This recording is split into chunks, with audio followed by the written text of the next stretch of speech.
আসসালামু আলাইকুম রহমতুল্লাহি ওয়া বারাকাতুহু। প্রিয় বন্ধুগণ, চার আড্ডায় বসলাম, তেঁতুলের আড্ডায় বসলাম। শীত সিজন তো চা তো এমনিতেই খাই, কিন্তু একটু পেটে যখন একটু দেখলাম ধুম মেরে রয়েছে, ওই যে আমার ছোট বোনের কাছে আসলাম, চা দিয়া সে তেঁতুল আচার দিয়া চা তৈরি করে দেয়, সাথে আরো কত মশলা দিয়া দেয়। এই যে এটা হাতে নিয়ে খাওয়া শুরু করলাম। পেটের ডিমবাজি থাকবে না, গ্যাস্ট্রিকের অত্যাচার থাকবে না।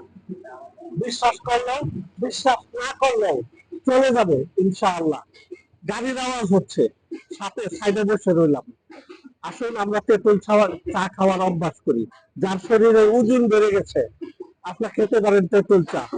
যার মুখে রুচি নাই, খাবার দাবার ভালো লাগে না, আপনার খেতে পারেন তেঁতুল চা। যার শরীরে এই সময়ে জ্বর জ্বর ভাব, খেতে পারেন তেঁতুল গরম গরম চা। খেলে দেখবেন এই সমস্যাগুলো দূর হয়ে যাবে। মন থেকে তেঁতুলগুলো ভালোবাসুন।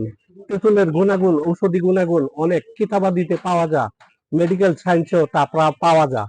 বেশ কিছু সংখ্যক লোক তেঁতুল সম্পর্কে প্রপাগান্ডা করে থাকেন। আসলে এই প্রপাগান্ডা কখনোই সত্য না, মিথ্যা।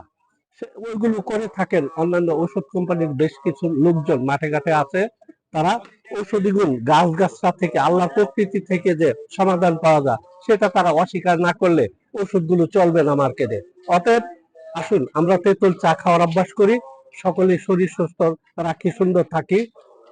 তা কম পয়সায় খাদ্য হইলো, চা খাওয়া হইলো, ওষুধ খাওয়া হইলো, এবং উপকারিতাও সাথে সাথে নগদ পাওয়া শুরু হবে। যাদের রক্তের চাপ বেশি, মাথায় ঘন ঘন রাগ ওঠে, রক্ত গরম, মাথা গরম, পাবদা চুর্য দ্বারা বলে, এটা থাকবে না ইনশাল্লাহ। সকলেই আসুন আমরা এই সমস্যাগুলো দূর করি, তেঁতুলের সাথে বন্ধুত্ব করি, তেঁতুল চা খাওয়ার অভ্যাস করি, তেঁতুলের আচার খাওয়া অভ্যাস করি, তেঁতুলের শরবত খাওয়া অভ্যাস করি, তেঁতুল গুড়ের সাথে খাওয়া অভ্যাস করি। তাহলেই দেখবেন পারিবারিক ভাবে বহু ঔষধ কিনা ক্রয় থেকে বেঁচে যাব। সকলে ভালো থাকুন সেই প্রত্যাশা রাখি। আল্লাহ হাফেজ, দেখা হবে পরবর্তী ভিডিওতে ইনশাআল্লাহ।